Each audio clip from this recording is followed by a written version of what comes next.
Mga boss, mga ma'am, mga sir, dito pa rin ako sa Iba, Zambales, no? At may mga properties tayong i-vlog malapit dito sa coastal area ng Iba, Zambales. By the way, ang Iba, Zambales po kasi is known for its beautiful coastal area. Kaya ang dami po talaga nag-invest dito ng mga nagpagawa ng beach resorts. Maganda po kasi ang coastal area ng Iba, Zambales. Now, mula dun sa property na i-vlog ko ngayon, about a minute walking distance mula doon, ito na po, yan.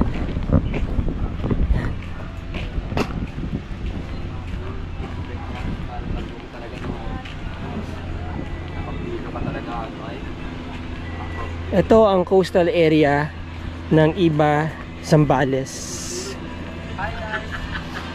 Hi guys! Alright, so yan, no?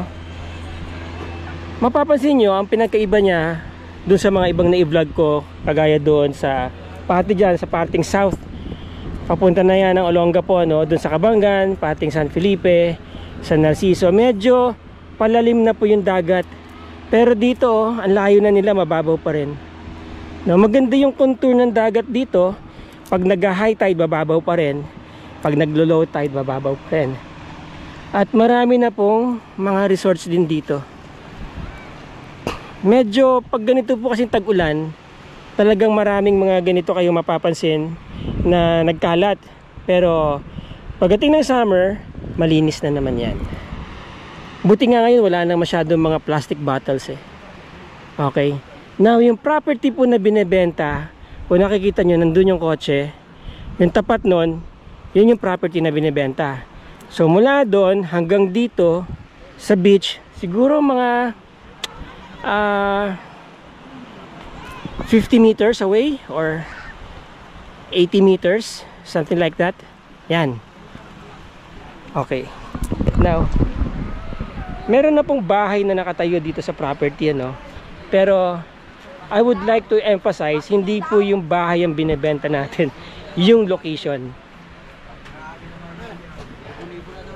Ang per square meter po dito naglalaro na ng 20,000 to 25,000 per square meter ang value ng property dito.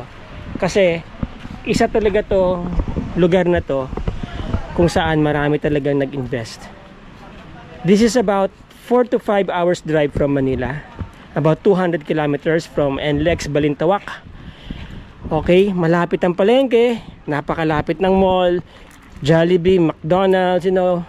So when it comes to facilities and amenities, Iba is the place in Zambales. Aside from Subic, SBMA and Olongapo of course, but up north, this is the best place for retirement.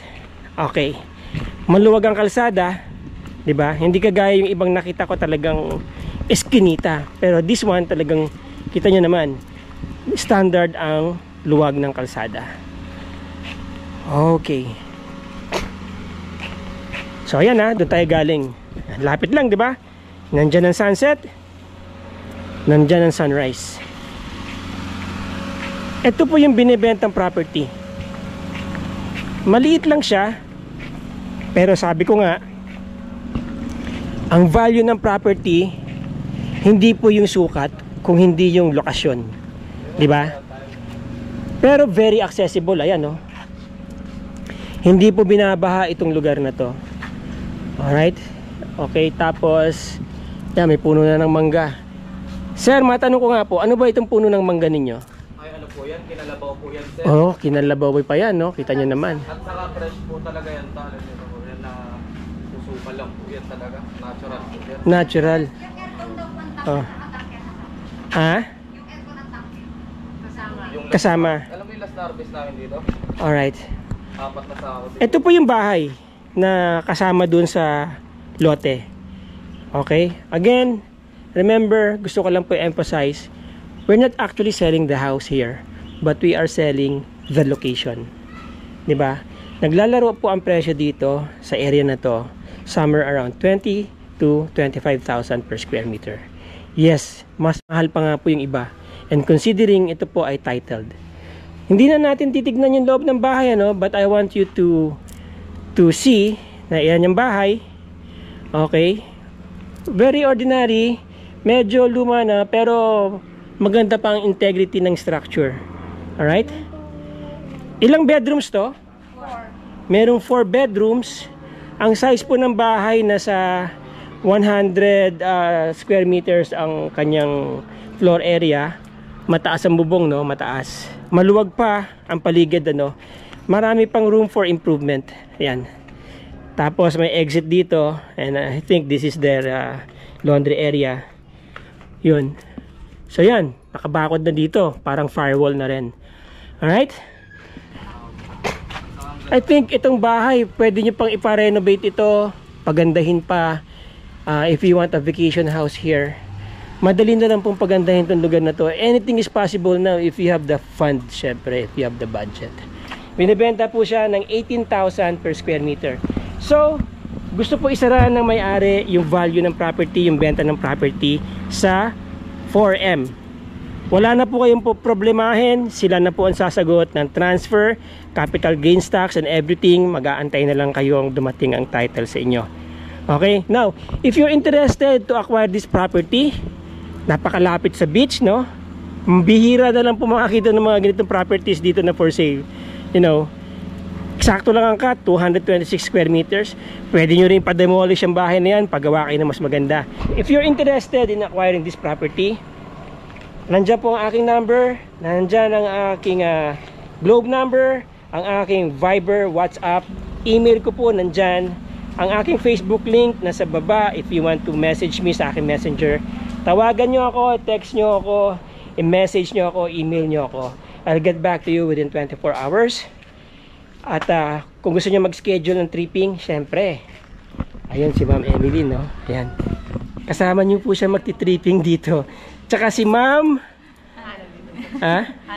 si Ma'am Hanilyn. Diba? May dalawa kayong chicks na makakasama mag-tripping. Pag boys kayo, pero pag girls, yan, meron kayong kachika. Nabagit mo na yung sukat dito. 226 square meters. Okay? So, ayun po mga boss, mga ma'am, mga sir. Recap, 226 square meters, 18,000 per square meter. Magandang location, no? Napakalapit sa, you know, lahat ng facilities dito sa Iba. Mall, government institutions, food chains, you name it. Alright? Maraming salamat sa oras ninyo. Maraming salamat sa panonood ninyo at sa suporta sa channel na ito. Till the next video, mga boss, mga ma'am, mga sir. Ciao!